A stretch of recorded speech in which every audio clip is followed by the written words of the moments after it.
উদ্যোক্তাদের জন্য, ব্যবসায়ীদের জন্য, সকল মুসলমানদের জন্য এত ইম্পর্টেন্ট একটা দোয়া, যে দোয়াটা আপনাকে সিগনিফিকেন্টলি আপনার উন্নতির জন্য, আয় উন্নতির জন্য আপনাকে মুসলমান হিসেবে সাহায্য করতে পারে। কিন্তু আমরা দোয়াটা অনেক ক্ষেত্রে জানি না বা জানলেও প্র্যাকটিস করি না। জাবের ইবনে আব্দুল্লাহ রাদিয়াল্লাহু আনহু খুব বিখ্যাত একজন সাহাবী, রাসূলুল্লাহ সাল্লাল্লাহু আলাইহি ওয়াসাল্লাম, উনি যখন ইস্তেখারার দোয়াটা সম্পর্কে বলছেন, উনি বলছেন যে রাসূলুল্লাহ সাল্লাল্লাহু আলাইহি ওয়াসাল্লাম আমাদেরকে এমন ভাবে দোয়াটা শিখাইতেন যেভাবে উনি কোরআনের কোন একটা সূরা আমাদেরকে শিখাইতেন।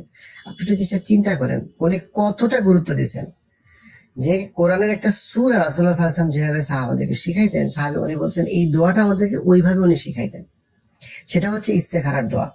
এবং অনেকে আমরা এই দোয়াটা একটু বড় বলে আমরা দোয়াটা করতে ভয় পাই, কিন্তু দোয়াটা যদি আপনি কয়েকবার করেন, কয়েকবার পড়েন, এটা আপনার মুখস্থ হয়ে যাবে। মুখস্থ না হলে আপনি লাগলে দেখে পড়লেন, অর্থটাও পড়লেন, আরবিটাও পড়লেন। কিন্তু এই দোয়াটার ভিতরে আমাদের তাওহীদের খুব গুরুত্বপূর্ণ কিছু বিষয় আছে, এবং আমাদের ডিসিশন মেকিং এ খুব ইম্পর্টেন্ট মানে একটা ব্যাপার, যে আল্লাহর উপরে নির্ভর করা, ভরসা করা, এবং আল্লাহর উপরে ভরসা করলে আল্লাহ যথেষ্ট, সেই বিষয়টাকে আমাদের নিজেদের প্রতি রিস্টাবলিশ করা খুব ইম্পর্টেন্ট। আমি দোয়াটার ব্যাপারে যদি আরেকটু মানে গুরুত্বপূর্ণ পয়েন্ট বলি, দেখেন আপনি যদি চিন্তা করেন একজন উদ্যোক্তা হিসেবে, আসলে একজন উদ্যোক্তা কি করে, বা আপনি যখন ক্যারিয়ার স্টার্ট করতেছেন আপনি আসলে কি করেন, সবচেয়ে গুরুত্বপূর্ণ বিষয়টা আপনি আসলে কি করেন, সেটা হচ্ছে আপনি ডিসিশন নেন। আপনি চিন্তা করেন এবং আপনি ডিসিশন নেন, বিভিন্ন ডিসিশন। আপনি একটা ইন্টারভিউতে কি কাপড় পরে যাবেন, কিভাবে কথা বলবেন, কোথায় আপনি অ্যাপ্লাই করবেন, আপনি যখন ব্যবসা করতেছেন বা উদ্যোক্তা হিসেবে আপনি কাকে হায়ার করবেন, কাকে আপনি ফায়ার করবেন, কাকে আপনি প্রমোশন দিবেন, আপনি নতুন কি ব্যবসা শুরু করবেন, আপনি কন্টেন্ট ক্রিয়েটর হিসেবে নতুন কি ভিডিও করবেন। ইস্তেখারার দোয়াকে আমরা অনেক সময় খালি বিয়ের জন্য চিন্তা করি, যে ও খালি কারে বিয়ে করবো এই ব্যাপারে ইস্তেখারার দোয়া করবো, কিন্তু আসলে কিন্তু ইস্তেখারার দোয়ার সাথে অবশ্যই বিয়ের ক্ষেত্রেও ইস্তেখারার দোয়া করা উচিত, কিন্তু ইস্তেখারার দোয়ার সাথে বিয়ের কিন্তু সরাসরি কোনো হাদিস নাই যে বিয়ের সময় তুমি ইস্তেখারা করো। কিন্তু এটা জীবনের সকল ক্ষেত্রে, আপনি একটা কোরবানির গরু কেনার ক্ষেত্রেও এটা সত্যি, এবং জীবনের বিভিন্ন সময় যখন আপনি একটা সিদ্ধান্তহীনতায় ভুগতেছেন বা চিন্তা করতেছেন আমি কিভাবে আরো বেটার ডিসিশন নিব, একটা মিটিং আমি কোথায় কি ফিডব্যাক দিব, প্রত্যেকটা জায়গায় আমরা কিন্তু সিদ্ধান্ত নেই। এবং এই সিদ্ধান্ত একটা ব্যবসায়ী বা একটা উদ্যোক্তা ফান্ডামেন্টালি আসলে সিদ্ধান্ত নেয়, এবং তার সিদ্ধান্তগুলো যখন ভালো হয় তখন সে ব্যবসার সফলতার মুখ দেখে। যখন সে সিদ্ধান্তগুলো ভুল নেয়, ভুল মানুষকে হায়ার করলো, ভুল মানুষকে প্রমোশন দিল, ভুল ব্যবসায় ইনভেস্ট করলো, তখন তার সবই শেষ। আপনি যদি ইনফ্যাক্ট চিন্তা করেন যে আমাদের এন্টায়ার যে স্কুল কলেজ, এই যে এত অ্যাসাইনমেন্ট, এত কিছু, এটার কারণটা কি? এটা কিন্তু একটা গুরুত্বপূর্ণ কারণ হচ্ছে চিন্তা করতে শেখানো। আমাদের টোটাল এডুকেশনের যে ফিলসফির একটা মূল জায়গা যেখান থেকে অনেক ক্ষেত্রে এডুকেশন সরে আসছে যদি আনফর্চুনেটলি, সেটা হচ্ছে চিন্তা করতে শেখানো। এন্ড ওই চিন্তার পরে যেন সে প্রপারলি ডিসিশন মেক করতে পারে। অর্থাৎ একটা শিক্ষিত মানুষ এমন হওয়ার কথা যে আসলে প্রপারলি অ্যানালাইজ করতে পারে, চিন্তা করতে পারে, তারপরে সে ডিসিশন নিতে পারে। এবং আপনি যখন কর্মক্ষেত্রে যাবেন বা ব্যবসা করতে যাবেন, সব সময় আপনার জন্য এটা সবচেয়ে গুরুত্বপূর্ণ টুল। এই জন্য পৃথিবীতে critical thinking and decision making হচ্ছে আসল জিনিস। আপনি আপনার ক্যারিয়ারে কতটুকু সফল এটা নির্ভর করে আপনি কত এফেক্টিভ ডিসিশন নেন। এবং একজন মুসলমান হিসেবে আমরা জানি এটা হেদায়েতের অংশ, যে আপনি ঠিক ডিসিশন নিচ্ছেন। আল্লাহ হেদায়েত দিলেই আপনি ঠিক ডিসিশন নিতে পারবেন।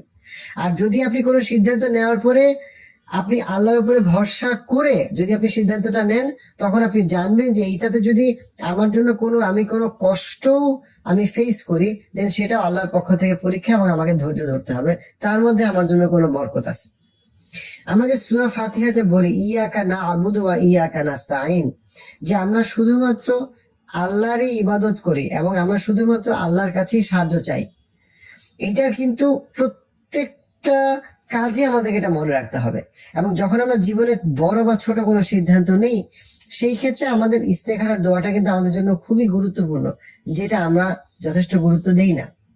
ইস্তেখারার দোয়াতে মূলত আমরা আমাদের নিজেদের যে দুর্বলতা, যে আমরা জানি না, যে আমাদের জ্ঞান নাই এবং সমস্ত জ্ঞান আল্লাহ আযজা ওয়া জালের, আমরা দুর্বল এবং সমস্ত ক্ষমতা তার, উনি একমাত্র স্বয়ং সম্পূর্ণ এবং আমরা পুরোপুরি ভাবে ওনার উপরে নির্ভরশীল, এটাকে স্বীকার করে তারপরে আমরা আল্লাহর কাছে এটা যদি কল্যাণকর হয়, কাজটা যদি ভালো হয়, দেন আমরা ইহকাল এবং পরকালের জন্য, তাহলে সেটা আমাদের জন্য আল্লাহর কাছে আমরা দোয়া করি, অনুরোধ করি যেন উনি আমাদের জন্য সহজ করে দেয়।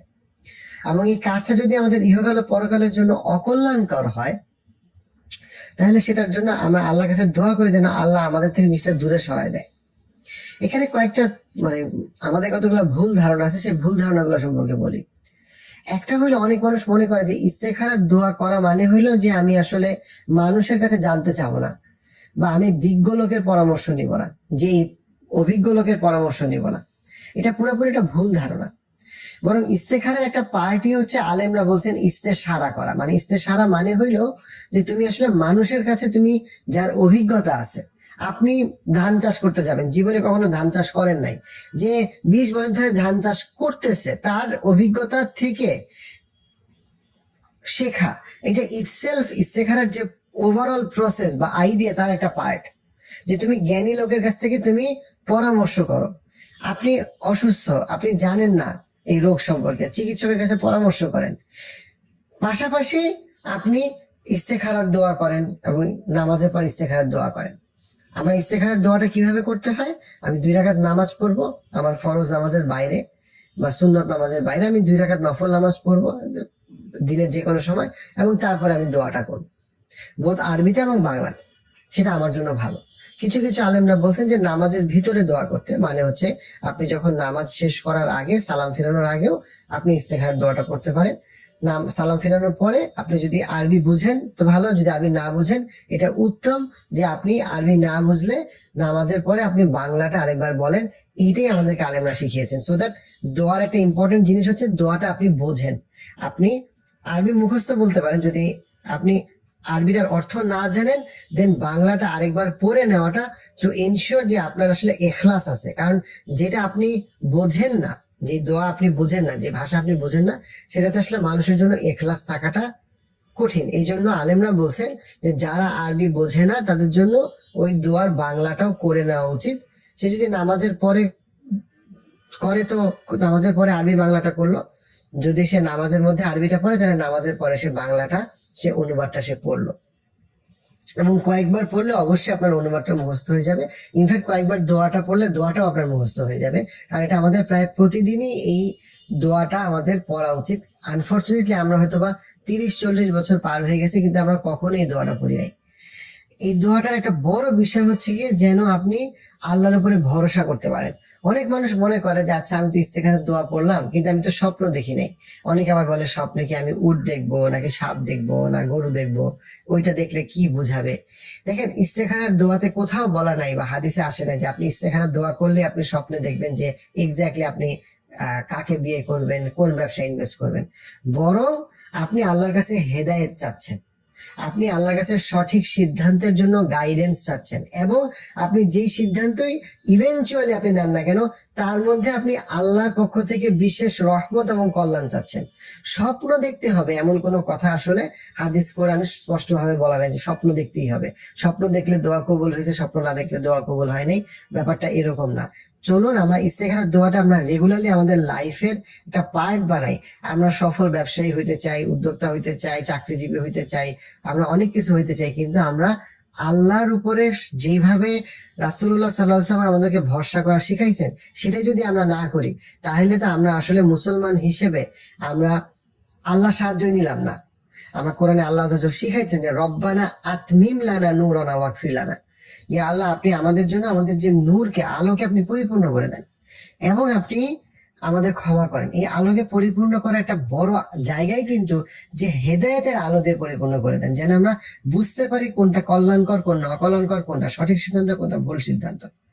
এই ইস্তেখারার দোয়া আমাকে আমার জীবনে অনেক হেল্প করছে, এবং আমি শিওর প্রত্যেকটা মুসলমানকে এটা হেল্প করবে ইনশাআল্লাহ। চলে আমরা দোয়াটা শুনি। اللهم إني أستخيرك بعلمك وأستقدرك بقدرتك وأسألك من فضلك العظيم، فإنك تقدر ولا أقدر وتعلم ولا أعلم وأنت علام الغيوب.